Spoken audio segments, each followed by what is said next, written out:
Hello everyone, it's CreativeNameToStandOut again, and I'm bringing you a preview of the tournament that's happening tomorrow, June 4th. That's a Saturday, and I'm very, very excited about it. It's the first time I've ever ran a tournament, and I don't know, I'm really pumped about it. I spent a lot of hard work in this rules compact, so let's go over it, and hopefully it'll turn out tomorrow pretty well, and I'll report back to you hopefully only good things.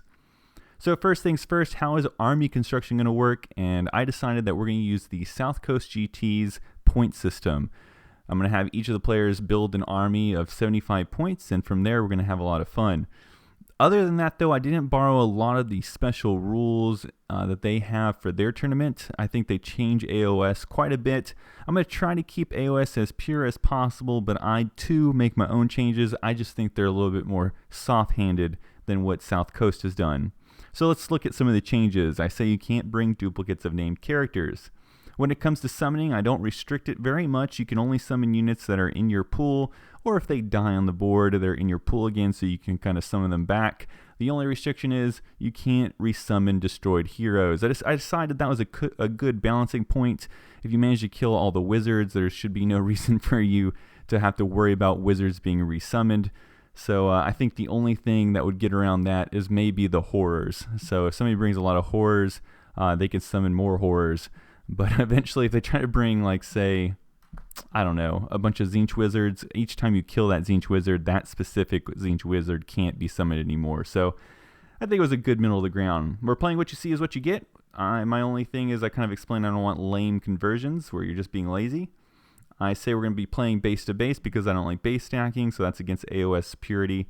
And then I added the idea of Lookout Sir. I only made it a 5-up, and it's worded like this. When the general suffers a wound or mortal wound in the hero or shooting phase, not the combat phase, and is within 3 inches of a unit without the monster keyword, roll a die. On a 5 or more, this model ignores the wound, but a unit within 3 inches without the monster keyword suffers 1 mortal wound. So it's kind of a touchback to Lookout Sir. I think it's a fair rule to have. If you're bringing your general on a giant monster, that thing's already pretty easy, or pretty hard, I should say, to kill. It needs to be wrecking some face, so you don't need that much protection. But maybe if you're like me and running, I don't know, a wizard or just a 5-wound guy that's going to be running forward, he probably needs a little bit more protection, unless, especially with one of the missions that's going to happen. I don't want it to be so one-sided so fast.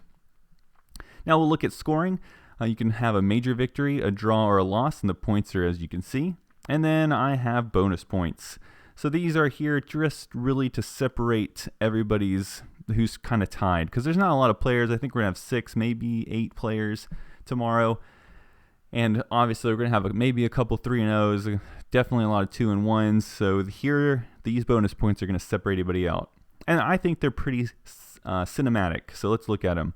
Duel of Champions. If your general inflicts the final wound on the enemy general, 1 point. Yeah, we like to see that, general on general. The Chosen Ones. Nominate a unit at the beginning of the game to be the general's chosen. If at the end of the game they manage to inflict the final wound on at least one monster or hero, gain 1 point. I think that inspires heroicism. It'll encourage people to get in combats, I feel like. And then finally, Sacred Lands. This makes terrain even more relevant. It just says 1 piece of random terrain on the board will be worth a point if you manage to have more wounds on it than your enemy. So definitely not going to win you the game, but it might separate you out as the tournament comes to a close.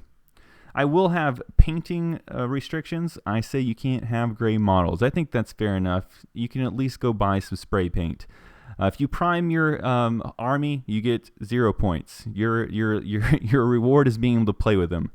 3 colors on 50 points of your army, which is 2/3 of your army, you get 3 points. A fully painted army, no matter how good or bad it is 5 points. And then your top 3, which is going to be voted on by everybody, gets a +1 to their 5. So those 3 armies will be fully painted, and we'll all appreciate them for doing a decent job about it. So overall, though, note fear. Like I mentioned last time in my last video where I go over one of the scenarios, if you manage to win all your games with just primed models and you rack up some of those bonus points, there's really no chance you won't win. You're going to win. You're going to win. But if you only primed your models, win all 3 of your games, and then don't really rack up any bonus points at all, then there's a chance you'll lose. And I say that's fair. If you don't get any bonus points, I think that's fair. So the first game is called The Ritual. It's just like the one in the book. In this game, we'll have the Ritualist have 40 points and the Disruptor will get 50. I thought this was going to be an interesting dynamic to put in a tournament where one side will have a little bit more than the other. And I think it's fair because I think the Ritualist has the advantage in this mission. So the mission really is for the Disruptor, who's the blue guys here, to destroy the artifact. The deployment restrictions are pretty much as you picture here. There is a 6-inch no man's land in your own territory away from the border, which is going to create a 12-inch no man's land. So it is split in the picture, but you can see the faint rectangles. That's where no models will ever be set up at, unless I guess they have like scouts or something. I don't know. There's so many rules out there, it's hard to tell. The first turn will always go to the Disruptor, and the game will last 6 turns. They have a special scenario rule. I included the scenario rule because I didn't want to have a rules comp. I didn't want to say, no, you can't bring anything. So what I did was I provided incentives for people to bring balanced armies by including rules like you'll read here that will punish people for bringing kind of an extreme fringe army. Say like in this situation, imagine somebody who's just bringing a bunch of wizards. I wanted to kind of dissuade people from doing that. So I brought along a rule that you can find in one of the books. I forget which one it is, but it has to do with Tzeentch. And it pretty much brings back the miscast rule just for one scenario. If you roll a double for any of your spells, no matter what it is, 1s through 6, the spell will go off and your opponent can't stop it. However, if you do that, you have to look at this chart. So if you roll double 1s, bad stuff can happen. 2s, bad stuff can happen. All the way down to 6s, which I think bad things will happen. The 6th one is your enemy player can pick a wizard in their army and cast a spell with that wizard as if it was their own phase. So, it's all bad. They're varying bad. I know number 2 is probably the worst, where you can just lose your model. But it kind of dissuades people from bringing too heavy of magic, as for all 3 of their games at least. So the Ritualist is trying to get off this ritual. He can do this by rolling a dice each turn, and you add that to a total, and you kind of add it all together at the end. And if you exceed 20 at any point in the game, you win. You can increase your dice roll by +2 by having at least 2 wizards or a wizard and a priest or whatnot within 12 inches of the artifact. And at the same time, your opponent gets to subtract 1 or 2, depending if they have the same, but at a range of 36. So this is a little bit of a change from the actual rule in the ritual scenario in the book. I do max out the negatives and the positives. Looking at the rule, though, I don't think that was necessary because it says the roll can't be increased beyond 6 or less than 1. But still, I think it's fair enough. So I'm not going to change that. Plus, it's the day before, and I don't want to throw everybody off. The Ritualist command ability, if you want to read it, just pause the video. The Disruptor is trying to get his general within 3 inches of the artifact, and in his hero phase, he can use his unique hero ability, or command ability, which will essentially destroy the artifact on anything but a 1. If he loses a general too early, he can nominate another hero to be the general. Of course, that new general will get the Lookout Sir, just like his previous one did. And then he'll also inherit that command ability. However, if you lose both of your generals throughout the game, then you're automatically going to lose. So let's just go ahead and look at the victory. The Disruptor wins a major victory if he or she destroys the artifact. Plain and simple. The Ritualist wins a major victory if she gets to 20 or more, or the Disruptor is able to, or if he's able to destroy the Disruptor's second general. If the game ends with none of these happening, then it's a hard-fought draw. So there you go. So that's the first game. I think I did a pretty good job of already starting out the gate, preventing people from bringing too much of a skew list. And I think this one's going to be fun. I got to play it, and it worked out pretty well. The next game is Reclaim the Fallen. It's also a scenario from the book with a couple of adjustments. In this game, we have both sides choose 40 points, so it's a little bit more even this time around. Each player rolls a dice. The player rolls the highest gets to choose if he wants to be the defender or the attacker. Setup's going to be just like you see in the picture. There's a little bit of playroom that the players can do as far as setting up their objectives, but I've already played this mission, and there isn't. It's always going to end up kind of like in this, is it an isosceles triangle shape? That's if you connect all the dots, it kind of makes that triangle. I played a game with this, and it turned out generally the same way. There's not a lot of differences. Variation is the word I'm looking for in how these objectives are going to set up. So starting with the attacker, players take turns setting up the 3 markers. They're going to be in that same zone that you saw in the picture. The big thing about this mission is that you don't know when the game's going to end. It could end on 5, but it just as well could end on 6. So it's not going to allow you to just kind of sit back and then swing in there for the end. There is going to be a confrontation, and that's what I'm trying to encourage: fights, not trying to be if you played 40k, be like the Eldar and kind of swoop in there at the last second. So let's read about the defender's objective. You're trying to prevent the Fallen Lord from being found, so you're just trying to play defense, probably across all 3 objectives, because you don't know which one's going to be the actual general. There's a command ability again. If you want to read it, just pause. The attacker's objective is to find the general. Surprise, surprise. If a friendly unit moves within 3 inches of a marker during any phase, roll a die. If 4 or less, remove the marker. That's not the general. If you roll a 5 or 6, remove all the other markers because you've now found the general. Now, of course, if the first 2 are not the general, then the third one is definitely general. So I'm not going to have anybody roll on that last one. And there is another command ability, which you can pause and read if you like. And so, as the victory goes, at the end of the battle, the attacker rolls a dice. Add 1 to the roll for each friendly model within 3 inches of the fallen hero. Subtract 1 from the roll for each enemy model within 3 inches of the fallen hero. Now, this is pretty important. I'm trying to encourage people to bring units of models here, where you might have 10 or 20 in a unit, because if you're trying to play a game where it's all monsters, you're not going to get as many bonuses to your roll. So if we read the next part, if the result is 5 or less, the defender wins a major victory. So you could easily go into this game with a bunch of monsters, beat up your opponent, and then only end up having like 2 or 3 models within range of the objective. And you could not roll a 6. If the result is a 6 or more, the attacker wins a major victory. If the defender has no models within 3 inches of the fallen hero, and the attacker does, but fails to roll a 6 or more, then it is a draw. So this, again, isn't saying you can't bring nothing but monsters and heroes, but you probably want to bring one of those units that can give you a bunch of bonuses to the point where the 6 is automatic. Because again, this game encourages automatic rolls, and I didn't say here that 1s always fail. Alright, so the third game is Hold or Die. Each player will roll a dice. The player with the highest total can choose to either be the Remnant or the Custodian. The Remnant player picks a point anywhere on the board and has a 9-inch bubble, basically. The remainder of the board is the Custodian's deployment zone, and both armies get 50 points, making it the biggest game of the 3.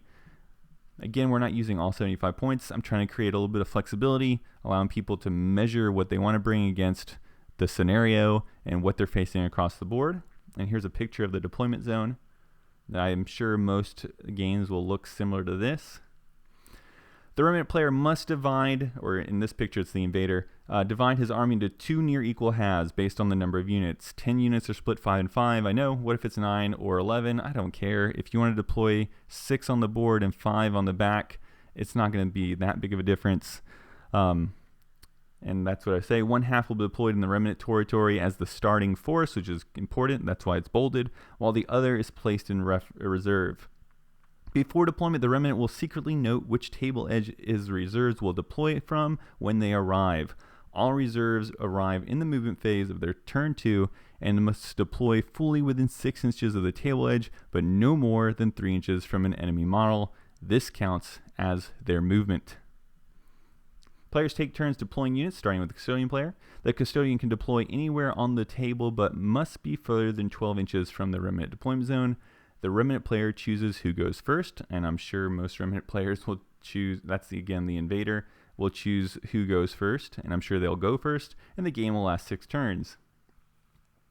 The objective of the invader/remnant army is to keep their starting force alive for 6 turns and try to destroy half the enemy army. So they have pretty much a liberal objective.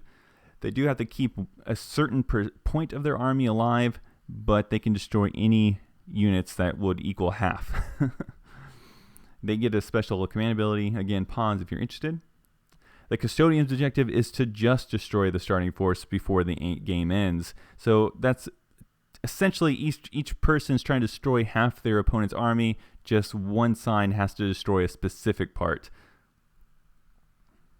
Again, a command ability, destroy at all costs.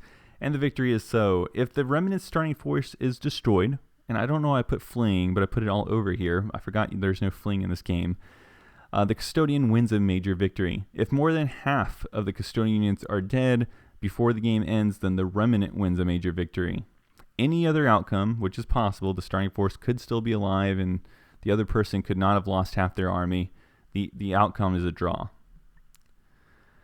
And then that's it. That's the 3 scenarios. I think I did a pretty good job of encouraging people to bring a balanced army just through the rules that I've written. If they didn't, I think they're going to have a hard time with some of the games, making it anybody's game. So the FAQs are, be sure to read the FAQs by GW. One person asked me, can a unit have multiple banners and musicians in a unit? To that I said yes. Do they stack? And as far as I know, I haven't read any banners that are worded in such a way that allow them to stack. So just to be safe, I'm going to say no, just because I know a majority of the ones I've read don't. And I just want to keep it all the same because I don't know, and I'm not going to scroll through every war scroll to see.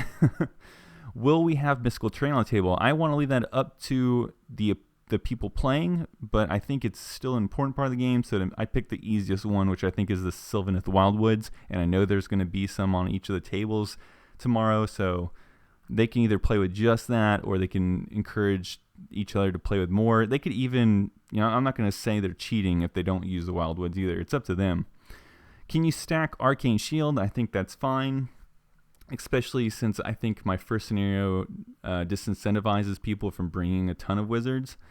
Will ones auto-fail?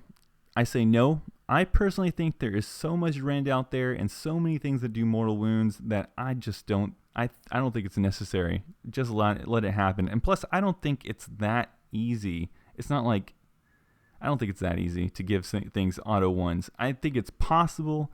I think it might be easier for some units than others, but for it to be like a game-wide problem, I don't think it is. Again, I say read the FAQs. A lot of people ask me stuff that I think the FAQs answered. How does the tournament Lookout Sir rule interact with the rule like Necromancer's Undead Minion? Now, nobody asked me this. It's something that popped in my head, and I decided that I don't want to take anything away from the Necromancer or anything else that has that by either not allowing them to have the Lookout Sir because they already have something like it. So I decided just to let it stack. If you have it, then you use the War Scroll rule first, and then if you fail it, then you can use the Lookout Sir. Which version of the War Scroll can be used? I think, personally, people should be encouraged to play the newest War Scrolls, but that's just my opinion, and so if you can provide the War Scroll, you're good to go for me. So that's my overall ruling. So, and then finally, be sure to read the FAQs. I can't do everything for everybody, so... So that's pretty much it. That's the tournament. I hope it turns out well tomorrow. I expect it to. I think it's going to be really well received. I've got to play a lot of different games already using these rules, and I think it panned out pretty well. But of course, I can't tell what anybody else... I mean, you may be somebody who's really, really smart has found a way to break it. And if that's the case, then good for them from doing all that research. But overall, I expect to have a lot of fun. I'll report back as soon as I can. And I hope you guys enjoyed this. All right, everyone. Bye.